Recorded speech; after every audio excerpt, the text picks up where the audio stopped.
Tell me a little about this breastfeeding, because I mean there was a time when your name, the name Hazel Brown, seemed to be absolutely associated with the notion of breastfeeding. How did you get involved in this?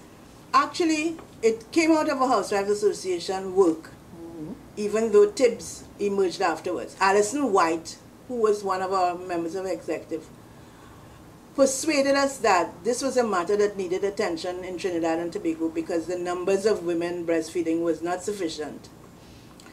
And of course, this way we worked was to go and do the research about how many women are breastfeeding, what are the impacts on women are having to afford breast milk. And we decided we would launch a breastfeeding campaign. This is Housewives Association.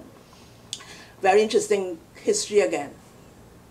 Just as we were about to launch the breastfeeding campaign, Astrid Acosta and Augustine had been fired by the radio station.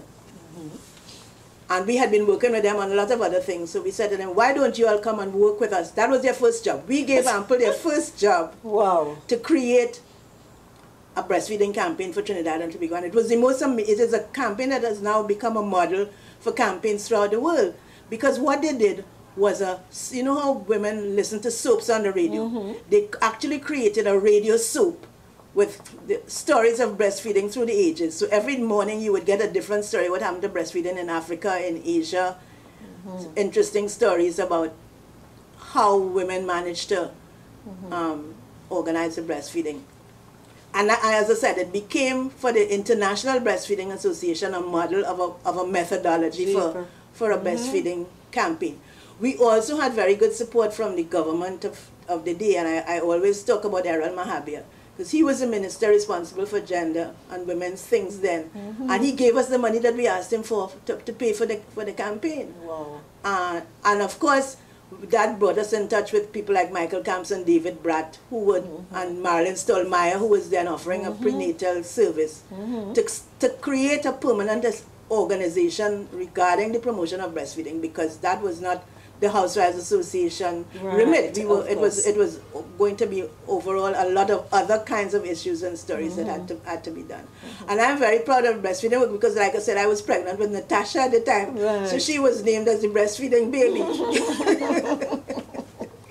And then were you all also involved in a campaign to sort of question the value of the nestled milk from that mothers were using? That was part of that, because like I said, the international breastfeeding people heard about Trinidad and Tobago and came here. One day this little white guy arrived at my door, knock, knock, will I be interested in joining this international movement?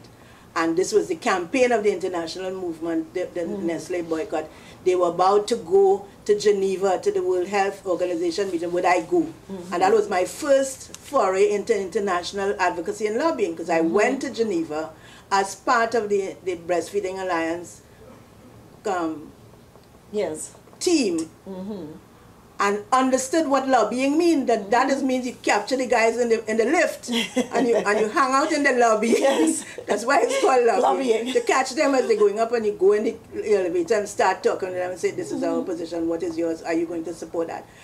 And in fact, the international code against the use of breastfeeding substitutes was approved at that meeting.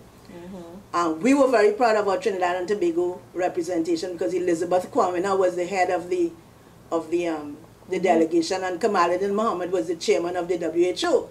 So the presence of Trinidad and Tobago was very obvious in that 1980 meeting, and historic Trinidad and Tobago was the first country in the world to accept and formally accept the breastfeeding code that banned the use of breastfeeding substitutes, especially and particularly Nestle. Wow, fantastic, fantastic.